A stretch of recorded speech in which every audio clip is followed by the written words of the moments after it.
Que soy Samantha, coordinadora de Pyramida aquí en Laguna, y como he dicho antes, aquí en Laguna estamos intentando hacer desde hace tiempo una serie de actuaciones en favor del pueblo saharaui. Bueno, como he dicho antes, este acto es un acto en el que vamos a explorar, con la ayuda de unos ponentes que voy a presentar ahora, la situación actual del pueblo saharaui. Claro, de un tiempo a esta parte hemos estado proponiendo distintas actuaciones que se pueden realizar desde el ayuntamiento. No hemos tenido el éxito que nos gustaría haber tenido, y lo que queremos es, en esta legislatura, intentar avanzar, aunque de momento no nos está saliendo como he dicho, como nos hubiese gustado. Un modelo de lo que se podría hacer es militar al campo, por ejemplo, donde gobiernan las mismas fuerzas que gobiernan aquí en Laguna. Para resumir un poco lo que sí que se ha hecho, lo que sí que se ha conseguido aquí en Laguna, el último mes en el que se llevaron mociones al Pleno en la última legislatura, llevamos una moción para que el ayuntamiento apoyase el programa de Vacaciones en Paz, que es un programa que permite que familias españolas acojan a niños saharauis. Y claro, lo que se proponía en esa moción era que el ayuntamiento apoyase de forma, con medios económicos y con otro tipo de recursos a través de sus canales de difusión y haciendo otra clase de iniciativas, ese programa.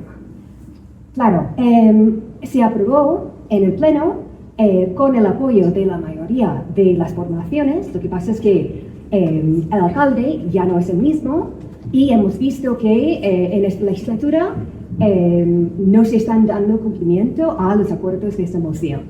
De hecho, el delegado territorial del Frente Polisario se ha puesto en contacto o ha intentado ponerse en contacto con el alcalde y no ha tenido éxito a la hora de conseguir que le recibieran. Ha mandado un correo, ha llamado y el alcalde se niega a recibirle.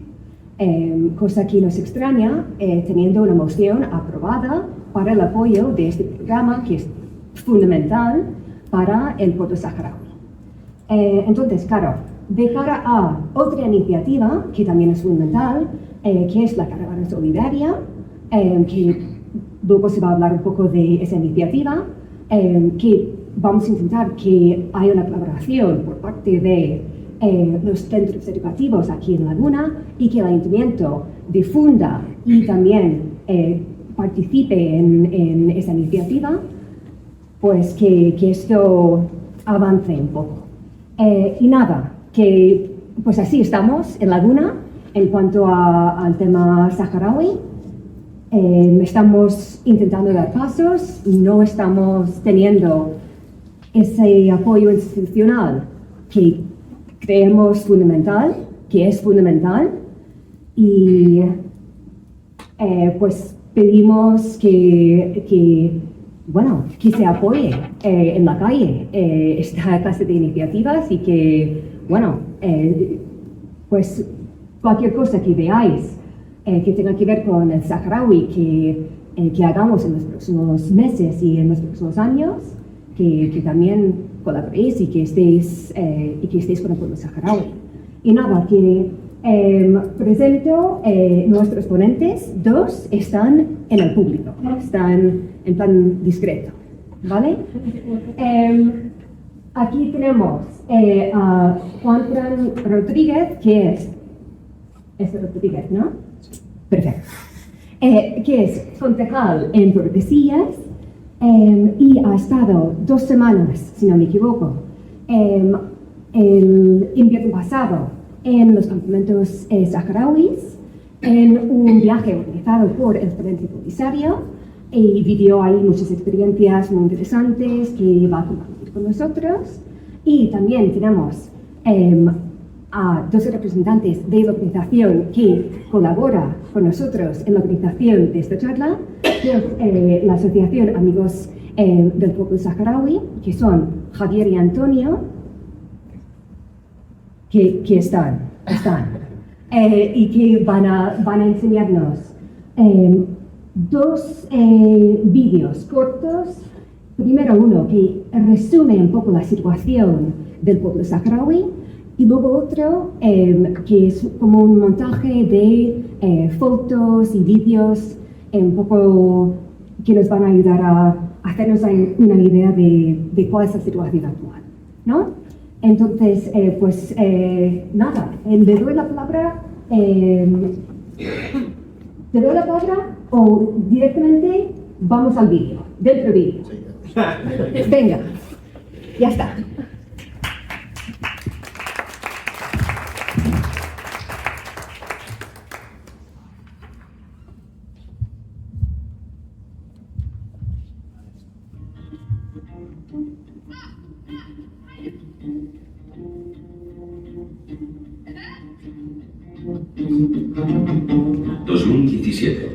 Campos de refugiados de Tindouf.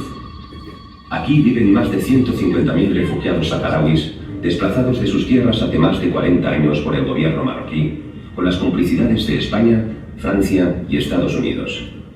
Y aquí siguen viviendo, en unas condiciones que vulneran los principios de los derechos humanos e internacionales, ya que no tienen cubiertas las necesidades básicas como la alimentación, el agua potable, atención sanitaria, etc. Y se les niega el derecho a la libre determinación como pueblo. El pueblo saharaui vive exclusivamente de las ayudas de las ONGs, instituciones y de los ciudadanos de diferentes países. No se trata de un conflicto olvidado, sino de un silencio comprado a los medios de comunicación.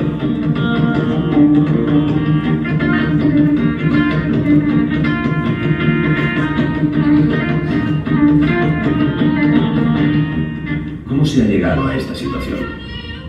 El Sáhara Occidental ha sido siempre una tierra ocupada por tribus nómadas, bereberes, maquiles, almorávides, tuaregs y beduinos, entre otros, que conformarán la población saharaui actual, con un signo de identidad muy marcado y diferenciado entre las regiones vecinas, como pueden ser Marruecos, Mali o Argelia. Han sido siempre tribus nómadas que han ido ocupando ese territorio. Tribus que originalmente eran tribus berberes, pero que progresivamente fueron mezclándose con poblaciones árabes que provenían del norte de África.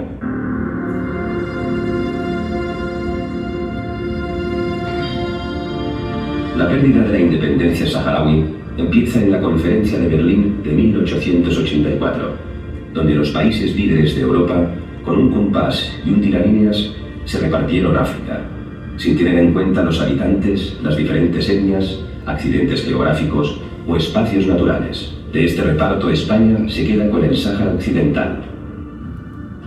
Hasta 1936 hay una colonización, podemos decir, pacífica y tranquila, donde los saharauis conviven cordialmente con los pocos españoles que había. En 1936, cuando Franco entra al poder, colonizan totalmente el Sáhara Occidental, descubren la mayor zona de pesca del mundo y empiezan a buscar petróleo y fosfatos.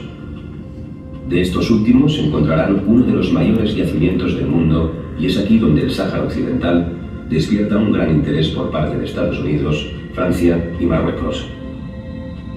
En los años 50 se descoloniza toda África a petición de la ONU, pero una España dictatorial será la excepción y no descolonizará. En principio, las autoridades españolas se opusieron a este proceso y organizaron diferentes maniobras, desde crear un partido saharaui pro-español o crear una especie de parlamento saharaui en el que estaba integrado básicamente por dirigentes saharauis más o menos afines al régimen franquista. En 1956, Marruecos consigue su independencia y con ella empieza su empresa llena de engaños, mentiras y manipulaciones para hacerse con el Sáhara Occidental, que conseguirá con éxito. Rápidamente, Hassan II se haría con Francia, con quien firma unos acuerdos de los que se derivan unos lazos muy importantes de carácter económico, financiero, militar y empresariales. Cientos de empresas ponen pie en Marruecos. También lo hará con Estados Unidos, a los cuales se comprometen a comprar armas, pedir financiación y la cesión de permisos de explotación petrolífera del Sáhara, entre otras condiciones. Por otro lado, en 1969 aparecen los primeros movimientos revolucionarios saharauis, con Basili como cabeza visible, provocados por la intuición del inminente engaño de España. Basili desaparecerá en manos del ejército español. En 1973 nace el Frente Polisario, fundado y compuesto por 17 saharauis, una decena de camellos y 2 rifles anticuados, pero con un extraordinario conocimiento del desierto.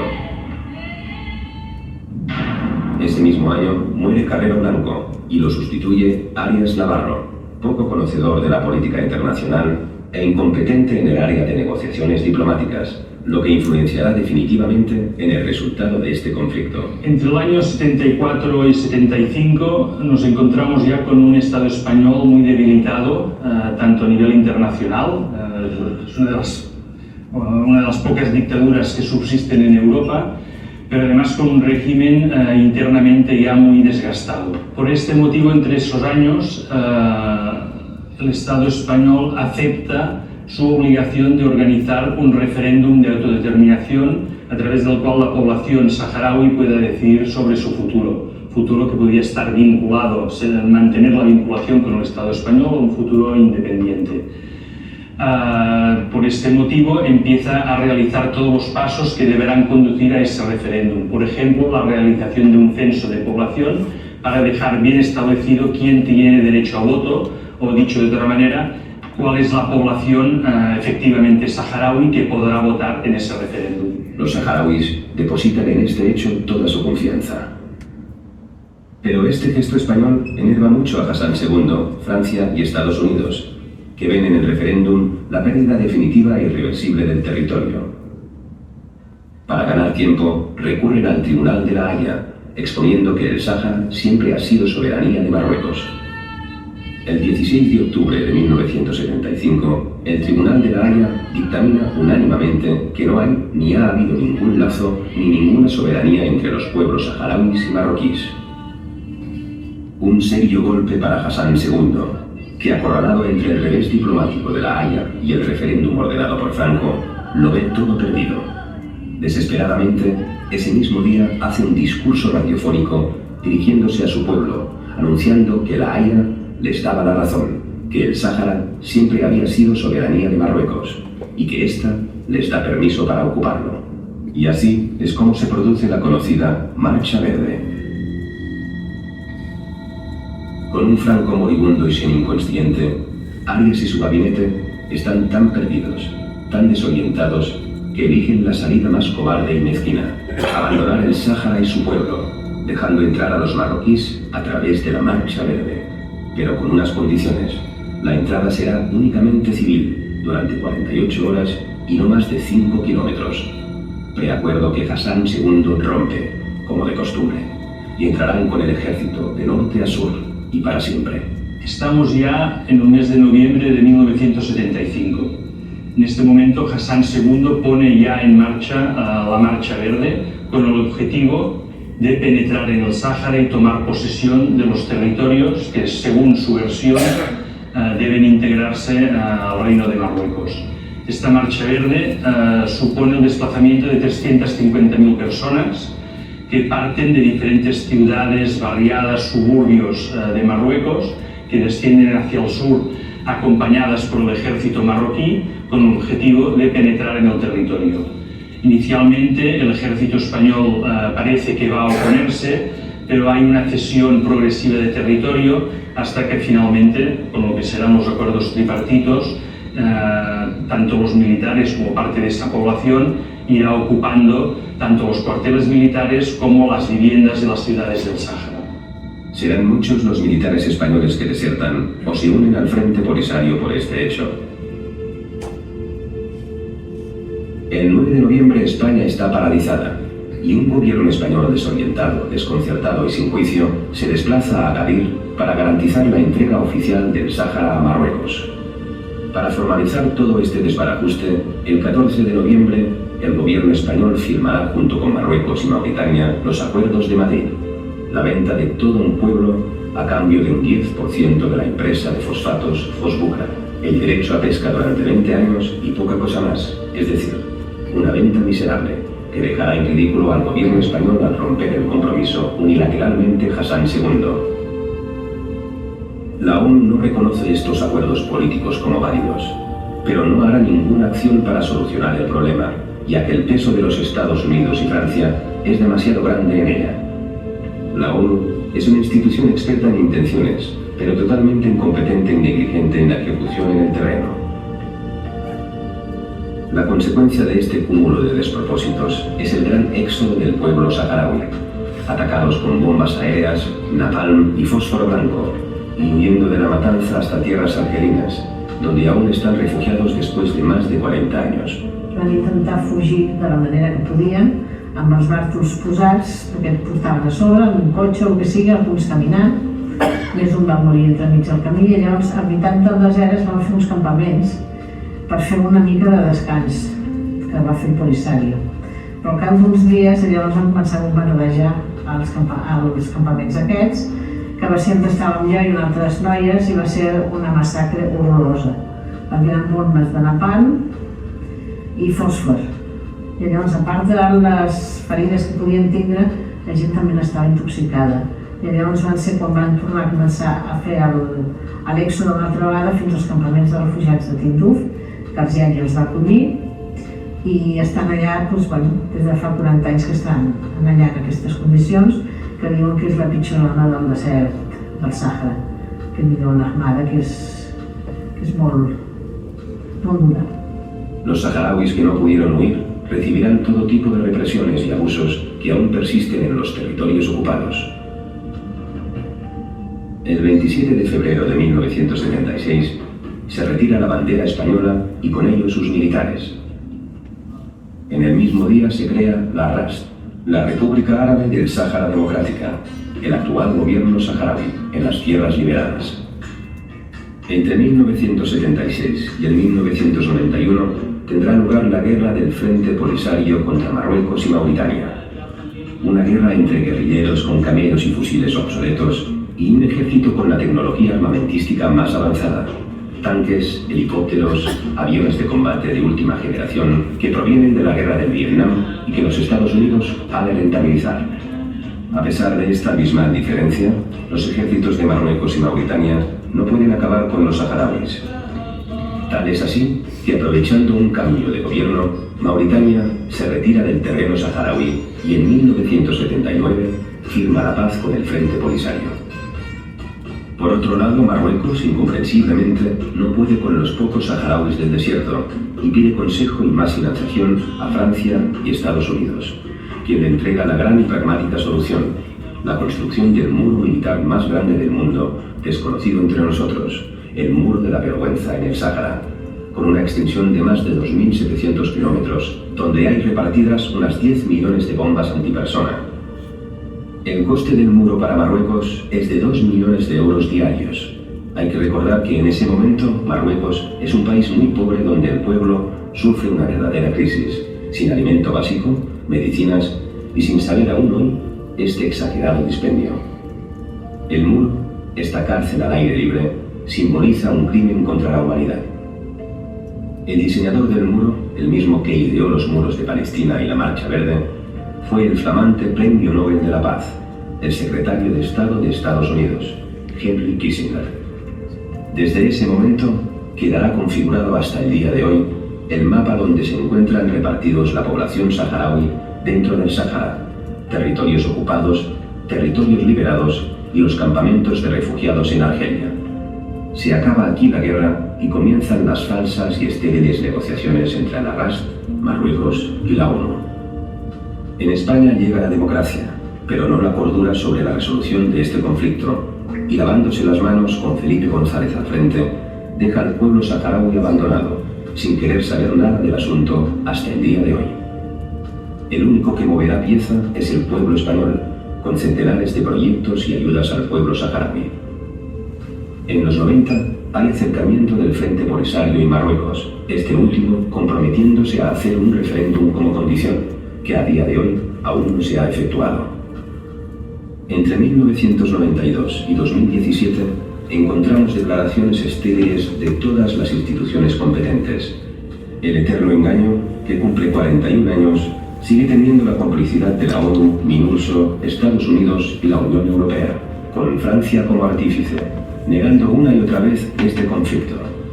Todos miran hacia otro lado, violando sistemáticamente los derechos humanos e internacionales de los saharauis, esperando que el tiempo pueda borrar la huella de este pueblo. Pero el Sáhara Occidental es un pueblo tenaz, que no se rendirá fácilmente, siempre creyendo en las vías pacíficas, condenando la violencia, pero teniendo todo el derecho a defenderse si las hostilidades crecen. Constantemente el pueblo saharaui da una lección con su comportamiento, sus valores, la educación en las escuelas, el papel de la mujer y su lucha perseverante para su liberación. Nuestra responsabilidad es no dejar caer en el olvido este conflicto, dándole la máxima visibilidad y poner las condiciones idóneas para que se produzca la recuperación de sus tierras y su dignidad como pueblo del Sáhara Occidental.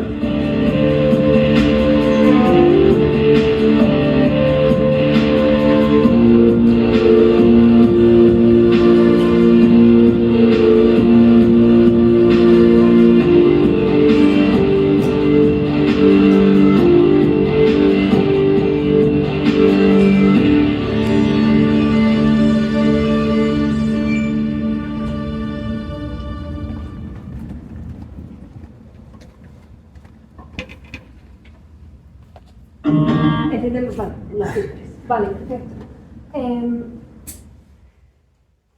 Vamos a darle la palabra a Juanfran, o ¿querías decir algo de este vídeo? No, yo creo que está suficientemente claro, es un resumen, me parece muy interesante, muy concreto y muy acertado. Un poco modo de contexto Sí, para, sí, de forma general, para el resto de las explicaciones que se van a dar. Sí.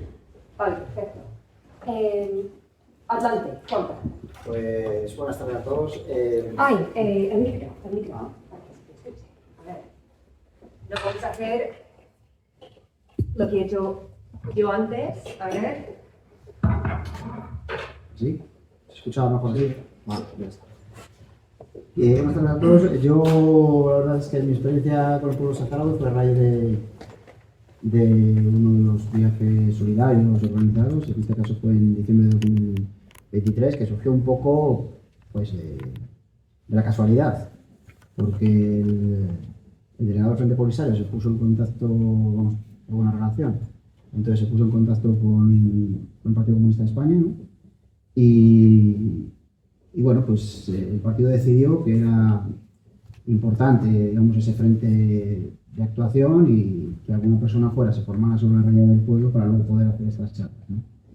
En esa reunión se decidió que debía ser concejal, como era yo el único concejal que había, pues me tocó. Pero vamos, la realidad es que yo, la experiencia, o sea, iba un poco pues, medio asustado porque tampoco sabía lo que me iba a esperar, ¿no? La verdad es que había leído y poco más. Y fue una experiencia personal muy enriquecedora, también políticamente, evidentemente, aprendí mucho. Pero además de desconexión, me encontré con un pueblo solidario, bien organizado, con muchos principios, que a pesar de todo lo que han sufrido todos tenían humor, había las tertulias que se montaban en las casas alrededor del té, eran sensacionales, y donde bueno, pues me llevé, aparte de una familia, porque me llevé allí, con la matriarca, luego hablaremos del papel de la mujer, creo que es importante, con Fatimito y la matriarca, y desde luego yo fui con con la delegación de Extremadura y con el subdelegado de Frente Polisario de Extremadura, con Alalí. Bueno, pues eso, enviar los mensajes cada 2 por 3. De hecho, luego le enviaré alguna foto de esta conferencia y me pude aprender mucho. Me ha gustado mucho el vídeo porque yo siempre digo que cuando se habla del conflicto saharaui, empezamos a hablar, pero digamos no sabemos de dónde viene muchas veces. Yo creo que este vídeo lo explica bastante bien, así que el tema de la historia me lo voy a saltar. Sí que señalaré alguna cuestión, porque creo que el vídeo lo obvia, pero sí que es verdad que por documentos que han salido desclasificados, pues ya parece que es más oficial, que es el papel del rey emérito Juan Carlos I de Borbón, ¿no? Ahí no se habla de nada, se habla solo de Arias Navarro, pero claro, había ya un jefe del Estado.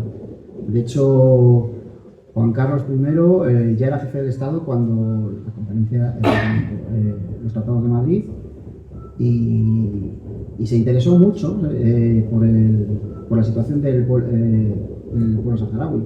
Hay que tener en cuenta que él ya sabía lo que había pasado en Portugal con la descolonización de Angola. Entonces, claro, él tenía bastante miedo a que se le fastidiara el chiringo. Entonces, y que pudiera acabar con la corona, porque Juan Carlos, pensar en el país no ha pensado nunca, solo ha pensado en sí mismo. Entonces, él ya, en las conferencias de Madrid, es muy gracioso porque se habla poco de Mauritania aquí, pero Mauritania fue el tonto de las conferencias. ¿Por qué? Porque todo ya estaba pactado. O sea, la Marcha Verde en realidad, cuando se lanzó, se completó de una forma bastante acertada, porque digamos que ya desde la administración de Juan Carlos, digamos, se dijo, bueno, iros retirando a los militares españoles. Hasta entonces, bueno, Franco estaba como estaba, pero vamos, no hubiera permitido eso, porque ya sabéis que le podía ese espíritu colonial. Y la administración franquista no sabía ni qué hacer. Sí es verdad que estaba perdiendo la guerra contra el Frente Polisario, la estaba perdiendo, pero no sabía ni qué hacer. Entonces, cuando llegó Juan Carlos, sí que negoció, sobre todo con Kissinger y con el rey de Marruecos, digamos, un acuerdo. ¿Por qué? Porque a él le interesaba el apoyo, sobre todo de Estados Unidos, para legitimarse como rey. Entonces, eso, en cierto modo, lo garantizaba. Entonces, bueno, Juan Carlos tuvo un papel espectacular, y luego ya la conferencia de Madrid estaba ya todo pactadísimo. Y se quedó Marruecos, digamos, con la parte más rica, y Mauritania le dieron la parte más pobre en ese sentido. Claro, ahí tuvieron otro problema, que los saharauis decían que este es nuestro territorio y que aquí vamos a dar la batalla, ¿no? Pero la realidad de Juan Carlos es esa. Juan Carlos es que traicionó a su padre, traicionó a Franco, traicionó a los saharauis, y mira dónde ha acabado, pues traicionó a los españoles. Pues, eso hay que tenerlo en cuenta. Como digo, no voy a detener la historia porque ya está todo hablado en el vídeo y está bastante bien. Entonces voy a dedicar a contarme un poco lo que vi y lo que me mostraron, porque tuve la tremenda suerte de ir con una serie de personas que, además, como tenían que tener bastantes reuniones institucionales, pues me llevaban con ellos. Luego, además, yo siempre iba con la libreta y siempre iba preguntando, que además se reían mucho. Cuando me veían con la libreta decían, no me fastidies, ya estás otra vez preguntando. Y me decían, pero bueno, la verdad que me dio toda la información que quise.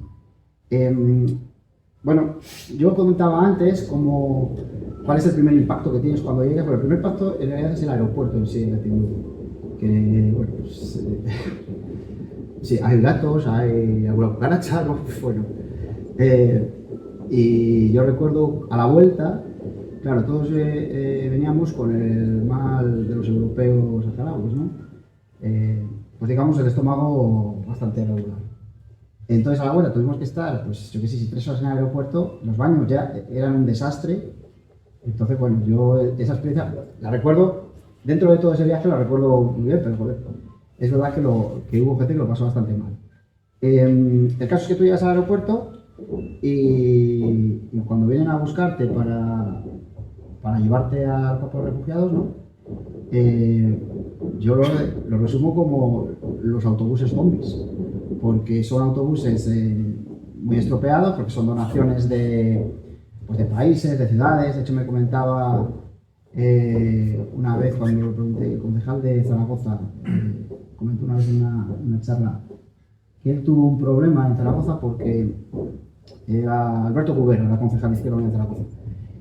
Tuvo un problema porque estaba en equipo de gobierno y había que quitar una flota de autobuses de Zaragoza, pues se habían comprado. Entonces, él dijo, pues la mitad a Cuba y la mitad a Sáhara.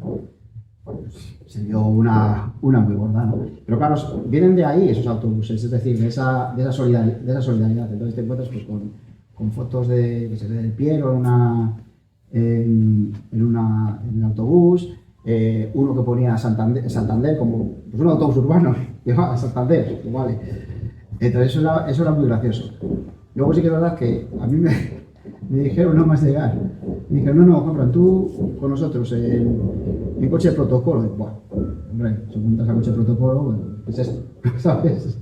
O sea, era pues igual, ¿no? Pues, claro, al final eran coches pues como los que veis a salir de alguno, pues como los que veis en muchas películas cuando se habla a lo mejor de Cuba y tal, esto es de la Unión Soviética. Y dije, estos son de la Unión Soviética por lo menos. Bueno, la realidad es que cuando llegas y te van en caravana viajando es una experiencia también, por los diferentes campamentos, ¿no? ¿Sabéis cómo está estructurado los campamentos saharauis, ¿no? Los que habéis oído, y si hay algún que no va, es decir, hay cinco campamentos que son como, los llaman ahí largas, que son como provincias en teoría. Y luego está Rabuni, que bueno, es como la ciudad administrativa. Cada campamento tiene dairas, que son como municipios, y luego cada una está distribuida en distritos, que en realidad es una forma de delimitación para gestionar mejor. O sea, al final cada distrito está compuesto a lo mejor de 50 personas y eso es para, a la hora de repartir la cesta básica, pues tenerlo más o menos controladas las familias.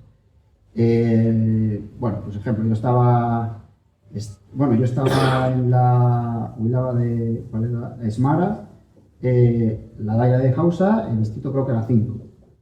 Pues eso, Esmara es la Huilaba más grande. A ver, no nos enteramos, cuando he dicho que son como provincias, en realidad no nos imaginemos que son como, pues, provincia, es como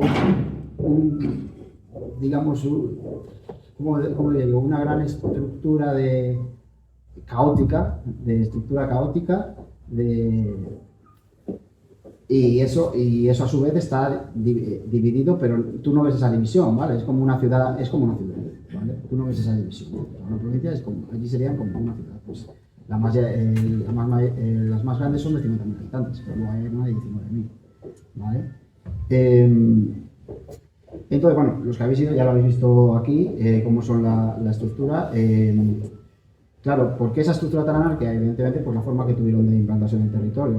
La forma de implantarse en el territorio fue llegar con la jaima y ponerla. Ya está. Y luego, a partir de esa jaima, se empezó a generar una mejora, digamos, de la vivienda. Pues en principio empezó, aparte de la jaima, luego ya una casa de adobe con el baño. Digo así entre comillas porque supongo que será un tigre en principio, con el baño. Luego ya, pues bueno, pues ya en los años 90 llegó el hormigón y bueno, ahora ya incluso empieza a haber pues, casas de ladrillo. Yo he de decir que la casa que estaba tuve bastante suerte, porque claro, a mí me decían todos los que con los que venían el viaje y tal y cual, me decían, ¡buah! ¿Es la primera vez que vienes? Ya verás el baño. Lo primero que hice fue entrar al baño, taza de bate, ducha, bidet, todo azulejo. Digo, ¡buah! Me ha tocado aquí, esto debe ser de la oligarquía por lo menos. Luego hablaba con otra gente que quedábamos y tal, porque íbamos de visitas, y me decían, tú no has vivido completamente la experiencia saharaui. Claro, porque yo tenía esa suerte. Bueno, eso es una anécdota, pero vamos, que yo me esperaba evidentemente un baño más precario. A ver, la distribución urbana evidentemente no tiene gran lógica. ¿Por qué? Pues porque no hay calles en sí, porque las casas se han ido poniendo como buenamente se ha podido. Y de verdad que ya son casas, ¿no? ¿Qué va a ser más casas? No, son casas, o sea, con la mayor parte de ellas, con su salón, con sus habitaciones, con su baño, o sea, está bastante bien. Sí que algunas guardan la jaima afuera, pero claro, la jaima incluso ya casi ni la utilizan porque lo hacen todo dentro, ¿vale? Eso ya es algo como un poco más romántico y cada vez se ven menos. Y bueno, pues llegamos a un núcleo donde están las casas y fuera hay alrededor, pues como vallas, es que no se puede llamar ni decirlo, son como vallas, iglús de hierro, ¿sabes? Pero de chapa y tal igual, donde pues, bueno, pues, por lo general hay animales. Es una forma, yo creo que ellos mismamente se distribuyeron en el sentido de, para no tener a los animales tan cerca de las casas por el tema de la salubridad y demás. Y también más afuera también hay infraestructuras, equipamientos, como escuelas y demás que necesitan más espacio, claro, internamente no se pueden hacer, y han salido un poco más fuera de las guidadas. También es verdad que todo ese espacio se va completando, porque al final los saharauis han tenido su descendencia que puede vivir allí o no puede vivir allí, pero muchos sí que, aunque vivan fuera, a lo mejor se hacen una casa allí. Es así, yo tuve la suerte de visitar a bastante gente, mismamente, un primo de Alari, del subdelegado de Extremadura, le fuimos a visitar, acaba de llegar de Madrid, iba a su casa del Sáhara, aquí trabajaba en la construcción, entonces con un poco de dinero, pues claro, pues hace su casa allí. Bueno, pues como quien se hace una casa en el pueblo también, está bien que vuelvan, ¿no? Sobre todo lo que yo me centré, y lo que a mí me interesaba es saber cómo estaban cubiertas las necesidades del pueblo saharaui, ¿vale?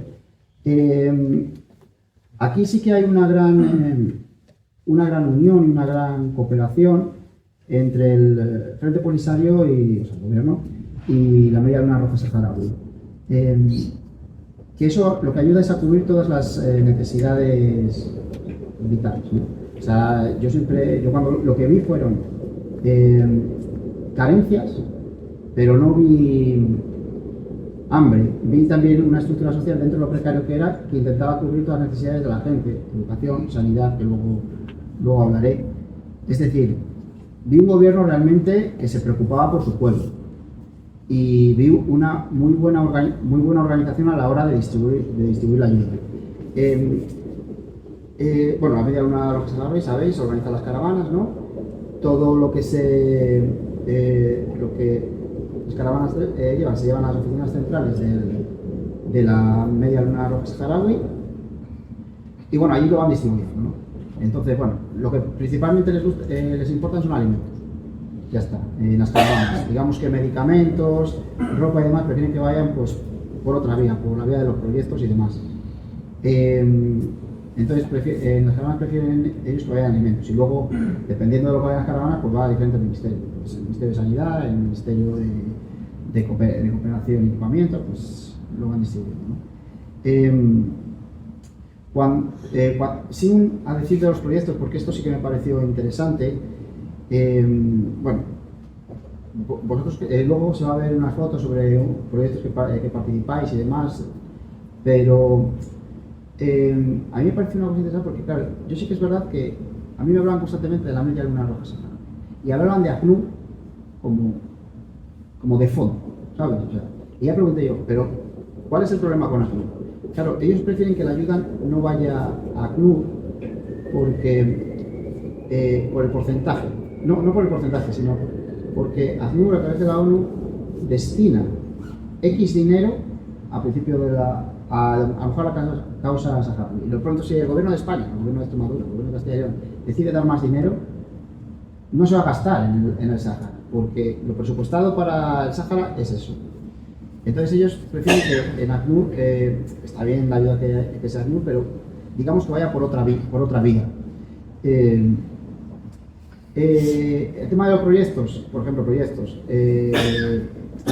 ya no solo se coordinaría a través de la Media Luna Roja Saharaui, sino que entrarían otros organismos, pero bueno, proyectos, pues hacer escuelas, llevar medicamentos y demás. ¿Qué pasa? Tú cuando haces ahí una escuela, a ver, digamos, he dicho antes que hay carencias, ¿no?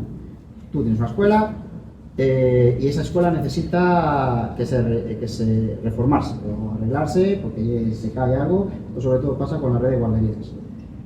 Entonces, el gobierno tiene una lista de necesidades, diferentes necesidades. Pues falta infraestructuras que se caen, faltan medicamentos, faltan ecógrafos, faltan, yo qué sé, bueno, material escolar, por ejemplo.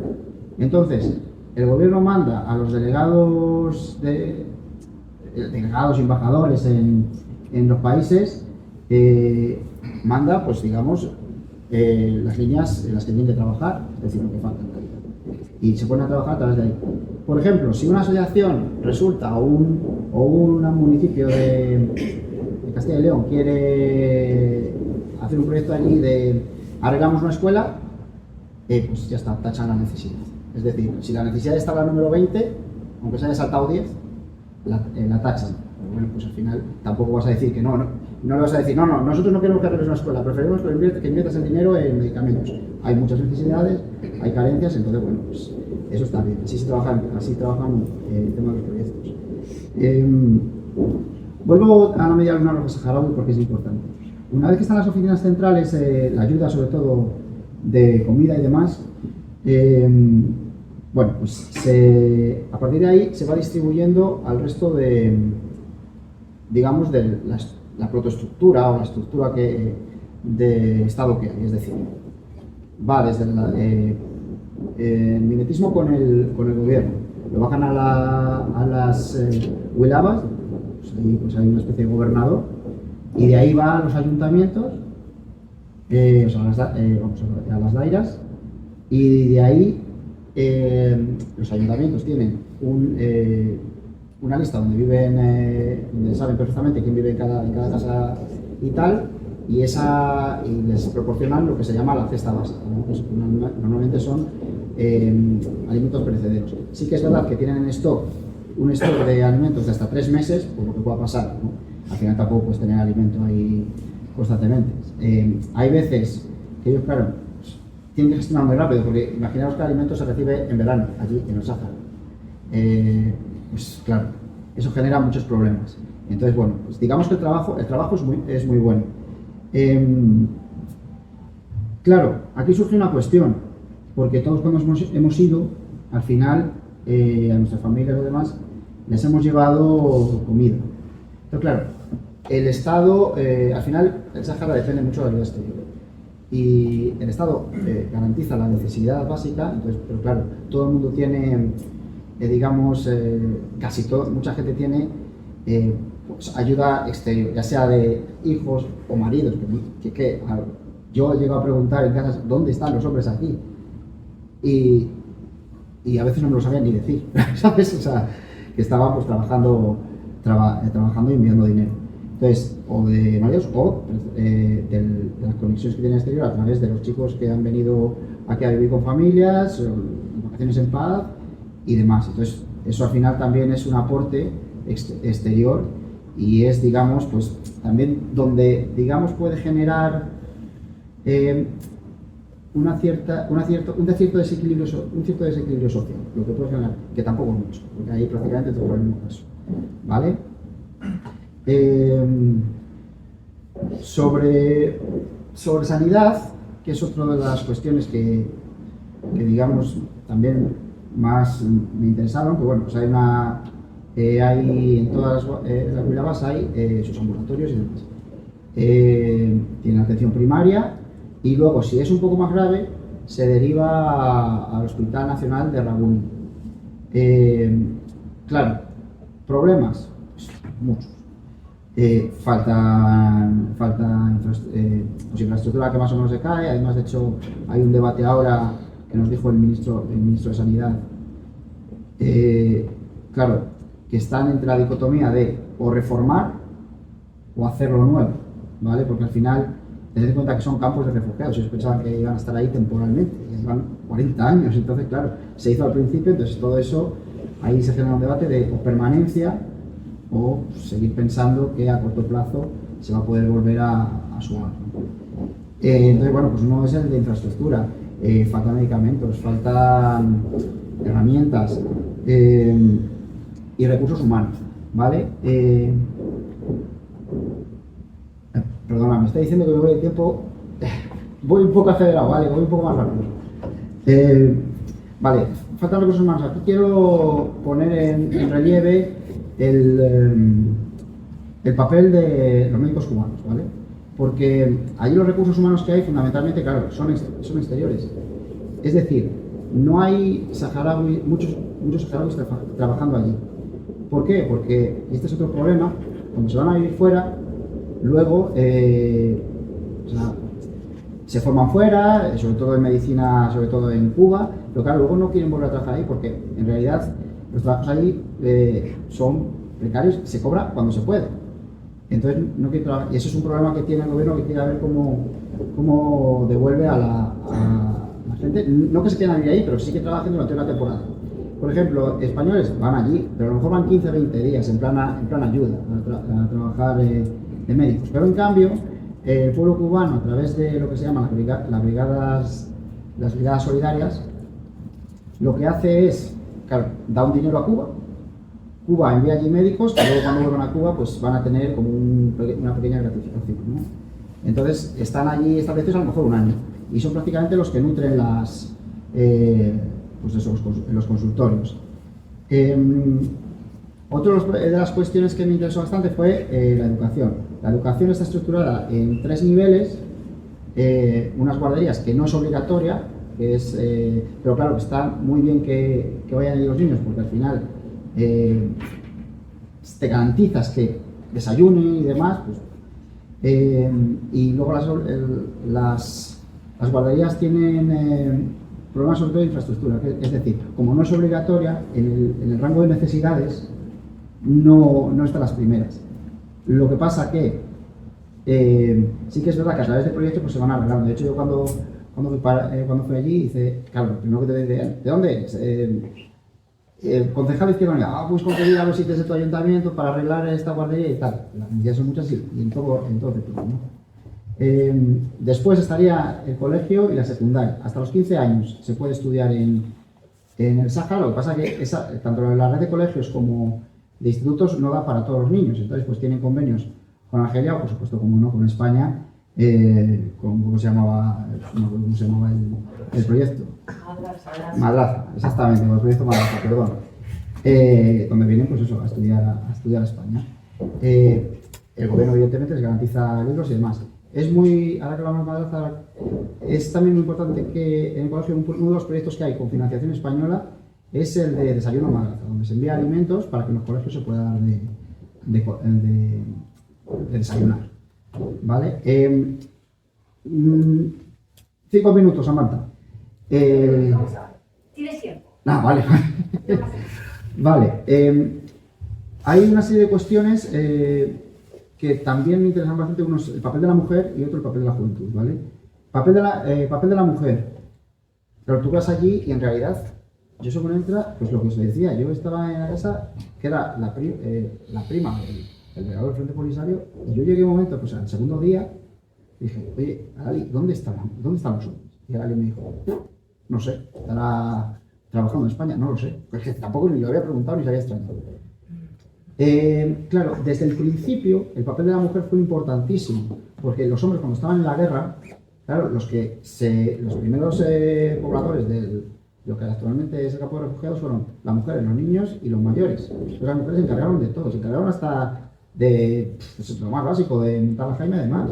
O sea, son mujeres, como suele decir, echadas para adelante, ¿no?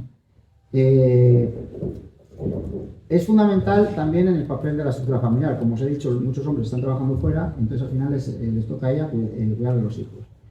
En el papel de la enseñanza, por ejemplo, porque en la guardería solo había mujeres. En los colegios la mayoría eran mujeres y en la secundaria también mujeres. Sí que es verdad que, por ejemplo, en la secundaria sí que había mujeres que se habían formado en España y habían vuelto allá. Evidentemente todo en plan muy solidario porque cobran cuando hay dinero, que es casi nunca allí. Entonces, y claro, yo pregunté por los hombres y claro, me dijeron que como no se cobraba, los hombres se fueron a buscar la vida a otros países. ¿vale? Para mandar dinero. Y entonces esa educación quedó en manos de las mujeres. También es verdad que, claro, yo, las alcaldesas, por eso pregunté a la alcaldesa de la ciudad donde estaba, digo, el papel de las mujeres en la política. La mayor parte de los ayuntamientos están gobernados por alcaldesas, pero eso no quiere decir que sea bueno, ¿vale? Claro, los ayuntamientos hacen muchas cosas, distribución, coordinación, garantizar el agua, garantizar la luz, pero no tienen nada de financiación. Se comen los marrones, así, además lo hacen bastante bien, se comen los marrones, dan la cara, porque muchos vecinos dicen, porque tal, no tengo problema, claro, no tienes financiación, o sea, no depende de la tuya. Tú pasas los problemas al gobernador, que al final lo pasa al gobierno. Cuando te toque, pues te tocará. Entonces se comen los problemas, pero al final no tienen gran capacidad de gestión. Entonces, bueno, sí que es verdad que están metidas en política, pero bueno, también es verdad que no se puede decir que en plena igualdad, ¿no? Luego sí que es verdad que se intenta un poco. Es verdad que no hay trabajo, en los campos de refugiados saharauis no hay trabajo, empiezan a aflorar pequeños comercios, que son muy graciosos, ¿no? Por ejemplo, supermercado, Carrefour, se llama. Como hay mucho coche, un taller de ruedas así precario, Bridgestone, bueno, es muy gracioso, ¿no? Normalmente están todos gestionados por hombres, pero sí que es verdad que ha habido proyectos, sobre todo en tema de agricultura. Por ejemplo, conocí una huerta de generar allí recursos alimenticios y tal, donde el proyecto estaba destinado a mujeres, es decir, para que trabajaran mujeres. Digamos que, bueno, sí que es verdad que se va introduciendo de cierto modo el tema laboral, aunque pues un poco para que no dependa toda la familia tanto del exterior, que al final dependes igual, pero bueno, pues a la vez también, a partir de proyectos, se está intentando que la mujer también entre en el mercado laboral, ¿no? A ver, papel de la juventud, ¿vale? Yo, para saber el papel de la juventud un poco, me reuní con el UJ Tasario, digamos la rama joven del Frente Polisario. Claro, ellos me dijeron que había pues varios, estaban los que se habían ido y los que se habían quedado.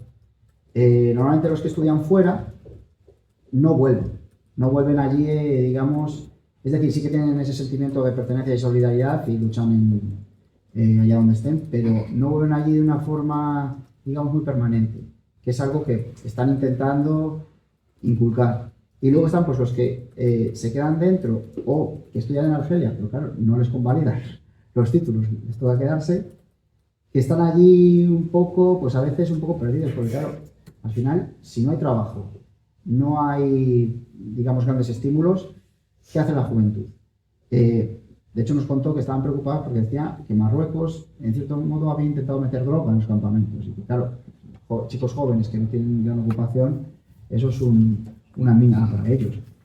Entonces, bueno, el UJ Tasario lo que se dedica es un poco a inculcar la cultura y, digamos, la herencia histórica del pueblo saharaui, para que no se olvide. También pues, hace campañas pues, contra la droga y demás, y por supuesto intenta mantener conexión con esos jóvenes que se han ido.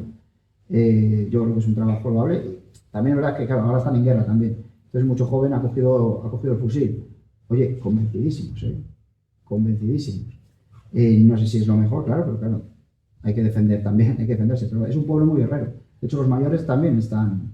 Los que fueron a la guerra en el 91 siguen también pensando que hay que ir a la guerra esta vez.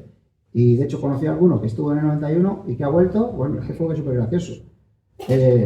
Me lo decía así como si nada. Dice, no, si yo estaba en la guerra, o sea, hace poco, pues a lo mejor 2021, y me dieron por muerto, pero bueno, conseguí sobrevivir y ahora en cuanto me recupere vuelvo. Y digo, vale, pues ole tus narices. Me decía, y luego me decía uno que estaba hablando, me decía así. Ha quedado así, decía. Pero bueno. Bueno, claro, no hay estímulos. ¿Cómo se pasa allí el tiempo, no? Yo, si hubiera puesto las imágenes, hubiera puesto las imágenes del tiempo, ¿vale? Yo es algo que el primer día adoré y el último día lo odiaba. De hecho, me llamaban, Juanfran, el té, y yo decía, no quiero saber nada. Pues claro, está muy bueno, pero todos los días hay cada comida y demás, y cada visita que ibas, té con kilos de azúcar y tal, pues eso era, cual que luego genera muchos problemas, ¿no? ¿Cómo se puede ayudar desde España? Que es otra de las cosas que pregunté. Bueno, pues sobre todo de cara a cargos públicos. O sea, pues, pues claro, desde vinculando a tus ayuntamientos en la lucha con organizando campañas para recoger alimentos para las caravanas, hermanando a ayuntamientos con dairas, porque bueno, eso al final es una colaboración donde pueden surgir proyectos, facilitando el tema de promoviendo entre los vecinos, pues el tema de las vacaciones en paz y todos esos programas para traer niños aquí para que se puedan formar, ¿no? Por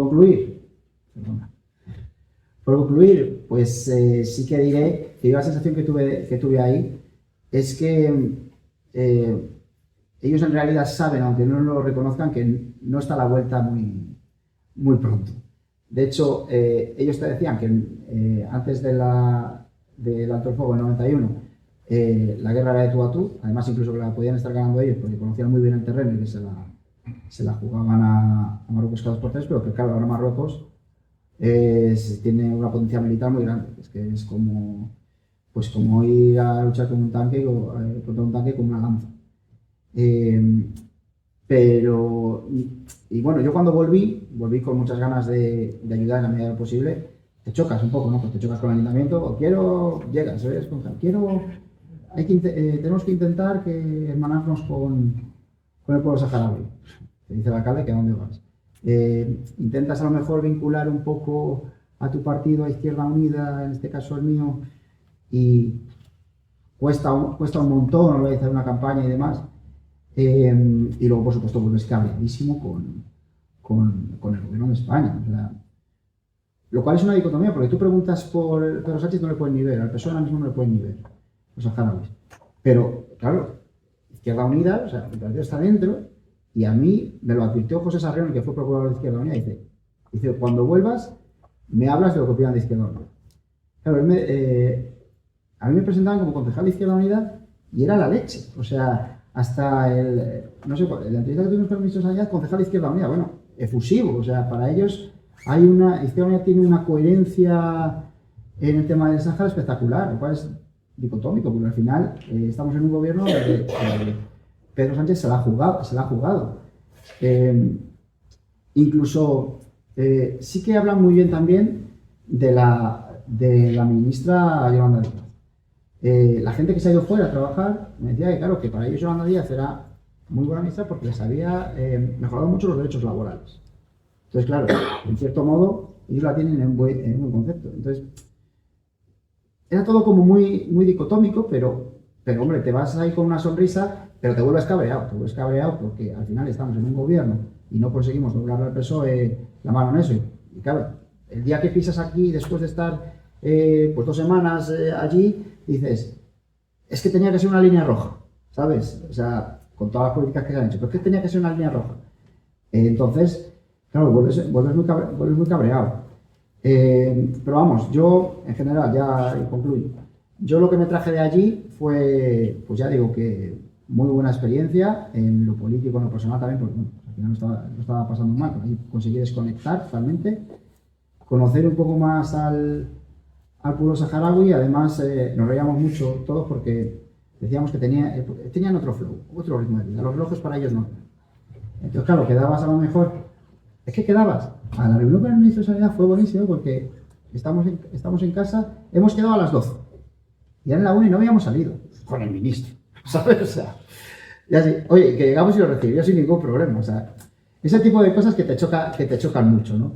Pero bueno, yo volví viendo un pueblo súper organizado, un pueblo con ganas de luchar, un pueblo que yo creo que se merece todo nuestro reconocimiento, al que España le debe mucho y que no sabemos estar a la altura, porque yo creo que no estamos a la altura, pero desde luego, pues eso, yo me volví totalmente fan, si no lo hará ya, del Frente Polisario del Pueblo Saharaui.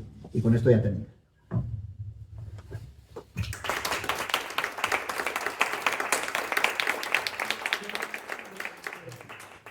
No pasa nada. Vale, pues ahora vamos a ver unas imágenes. ¿no? Para concluir, unas imágenes. No sé si es mejor, pues un turno de preguntas y luego las imágenes, No, yo creo que después al cerrar, si hay que preguntar. pero es que lo de las imágenes es un poco largo, ¿no? ¿No? 20 minutos. Uy, uy, uy, uy. Sí, hombre, y luego si no, pues que se pregunte sobre todo y ya está. Es muy largo lo de las imágenes, ¿no? 20 minutos estoy viendo que es largo, ¿no? Vale. Nada. Primero, Nada, venga, copio. ¿qué queremos? ¿Las imágenes o preguntas? Preguntas. ¿Qué o imágenes. Claro. Vale. 5 minutos de imágenes. No.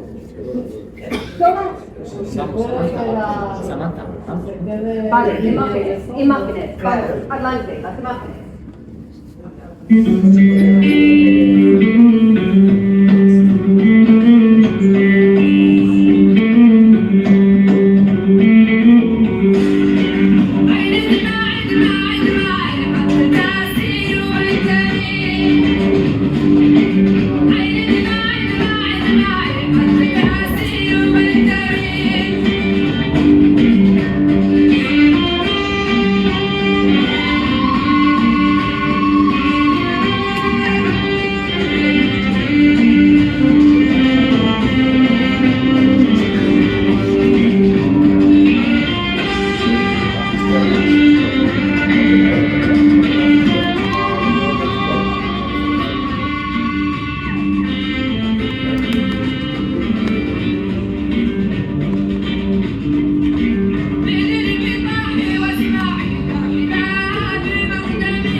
muy interesante y me da muchísima pena.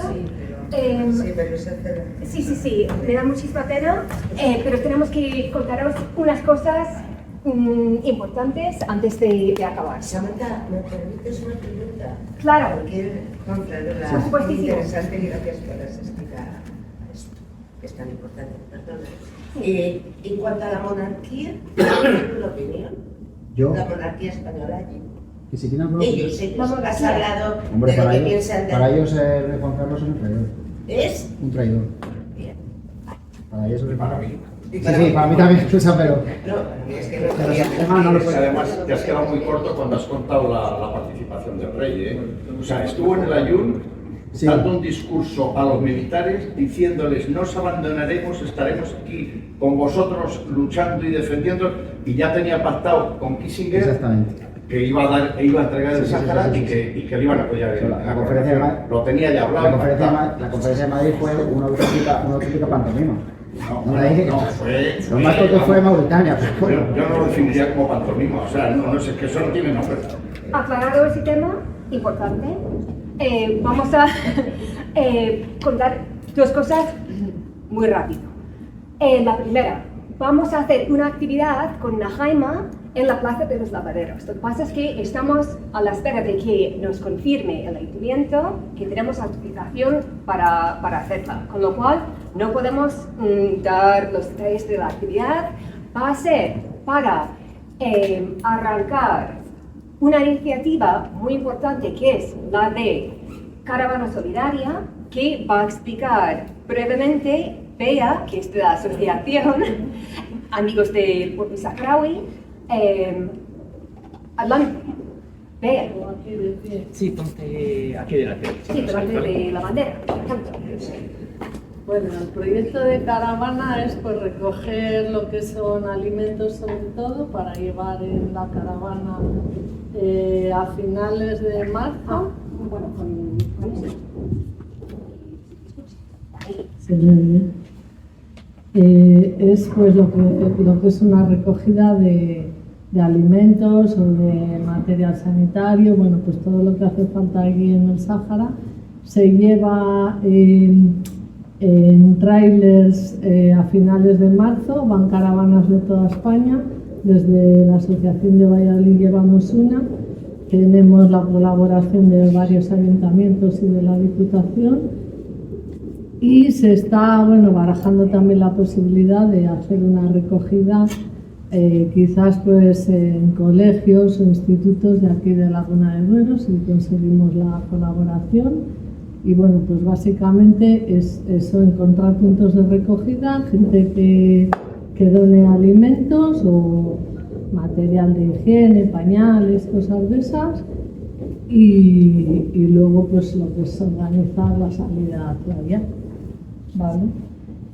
Os voy a decir también lo de vacaciones en paz, porque bueno, en Laguna tenemos una familia acogedora, pero Laguna es un pueblo grande y os queremos animar a que participéis también en el acogimiento de niños los meses de verano para pues ayudar a las familias y a los niños a pasar un buen verano y a tener ese vínculo con el Sáhara.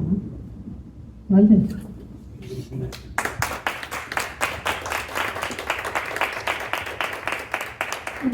Hemos preguntado a diversos centros educativos aquí en Laguna, hemos hablado con la dirección de esos centros sobre su participación, la posibilidad de que participen en Caravana Solidaria, y han indicado que en principio están dispuestos.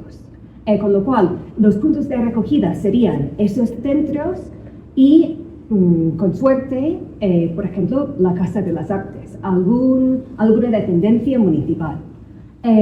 Y también, claro, estaría muy bien contar con la colaboración del ayuntamiento para la realización de alguna charla sobre vacaciones en paz, para difundir esa iniciativa y que más familias se sumen. Y que este verano sea algo, no digo multitudinario, pero que haya una acogida mayor. Y aparte de eso, y no se coge ropa, ¿eh? Eso es un punto así a tener en cuenta, ¿vale? En lo de caravana solidaria. Y aparte de eso, ¿alguna pregunta más? Si no, finalizamos. Veo que hay una. Sí, buenas, me llamo Josu. Yo no voy a hacer una pregunta, voy a hacer una reflexión pequeñita, a ver si me entendéis. Yo tengo un hermano saharaui, lo que es hermano, Mohamed Moudou. Yo he ido a los campamentos muchas veces y la última vez que fui vine muy descontento, pero por una cosa, a ver si no entendéis.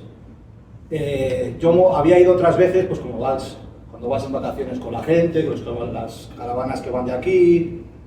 Y a ver, no me quiero meter contigo concretamente, ni con que no lo penséis mal, es como que vas, pero vas a lo bonito. O sea, ellos también te enseñan lo que ellos te quieren enseñar, ¿no? Y tú te vienes con una idea. Claro, en mi último viaje yo fui más un poco por libre. Y el hermano de Moulou, Hussein, pues tiene más contactos y yo estuve moviéndome por todas las wilayas y por todos los sitios. Y ves que, por ejemplo, lo dices tú de la juventud está hasta los cojones. Así te lo digo. Y la juventud del Frente Polisario, evidentemente, es como aquí las organizaciones. La juventud es comunista, la juventud es socialista, la juventud es... Ellos ven lo que ven, pero no lo ven todo. Y entonces tú hablabas con ellos y están ya hasta las narices y ya no les queda otra. Dicen, o la guerra, o nos morimos, o es que es así. Es que están hasta las narices. Y es normal.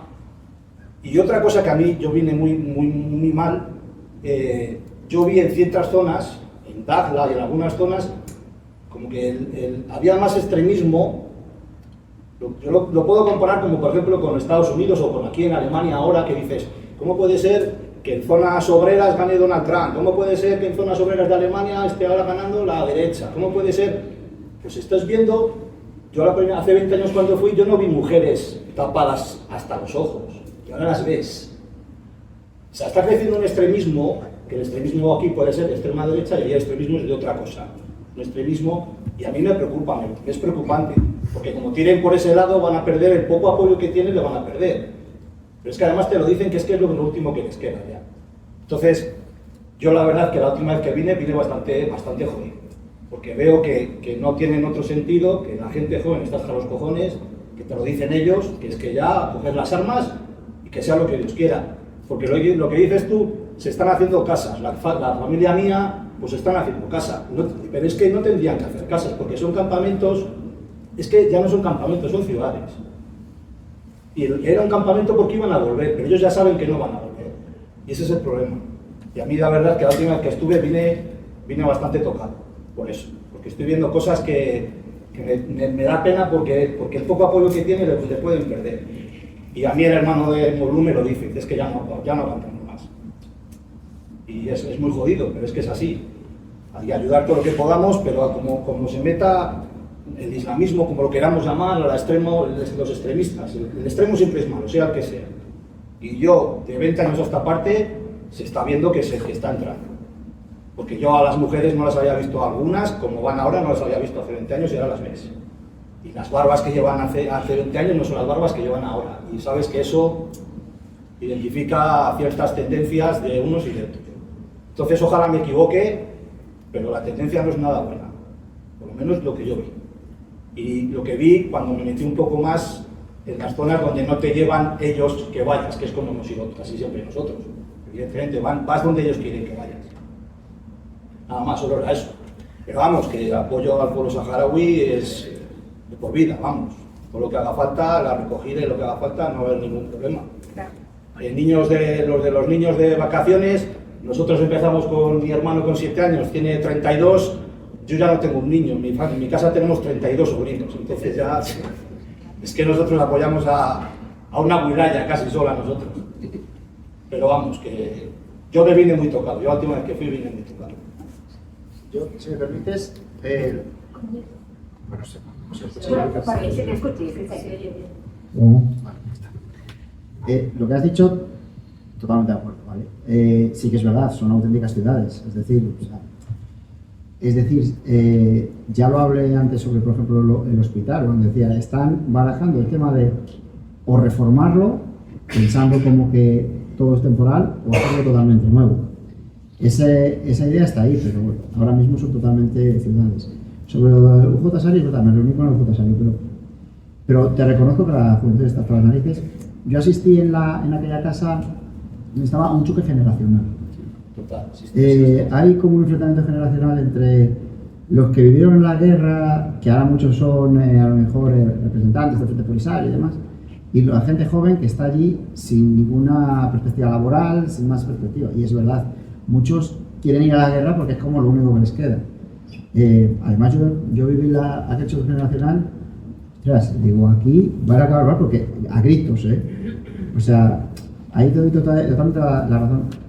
Y sí que es verdad, mira, no lo he dicho, ahora que has hablado de lo del extremismo, estaban preocupados, la familia donde yo estaba y cosas así también, porque habían crecido las escuelas coránicas, que no eran escuelas de la red pública, pero que eran privadas y la gente también llevaba allí. Y estaban preocupados. Y estoy de acuerdo contigo, si el extremismo ahí empieza a crecer, pues perderán mucho apoyo, porque parte del apoyo que tienen es porque, bueno, pues al final es un pueblo en cierto modo laico. O sea, no prohibimos, confesionales, no prohíben, digamos, ejercer la religión, pero no obligan. Estoy de acuerdo totalmente.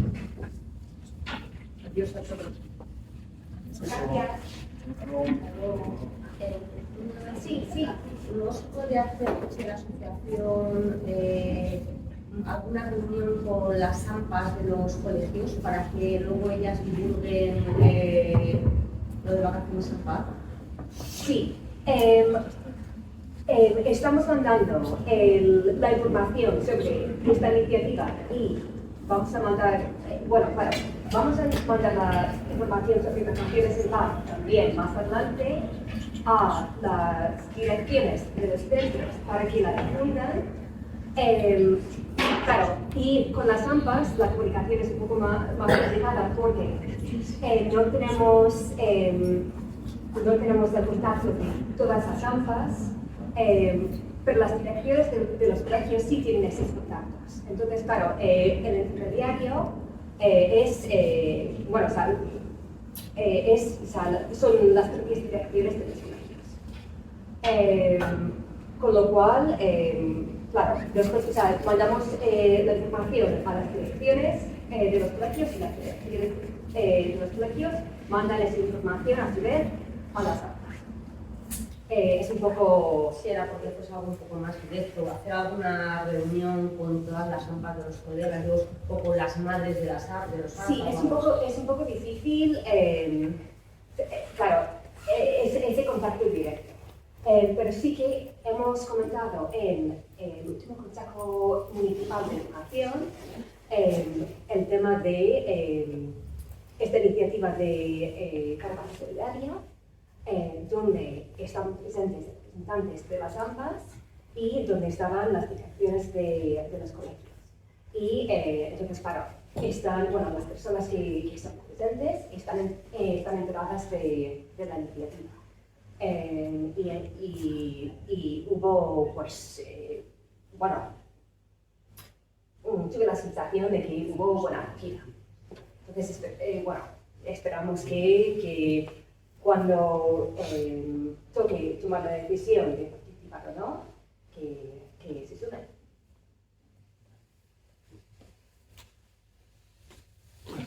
Bueno, pues muchísimas gracias por venir. Gracias.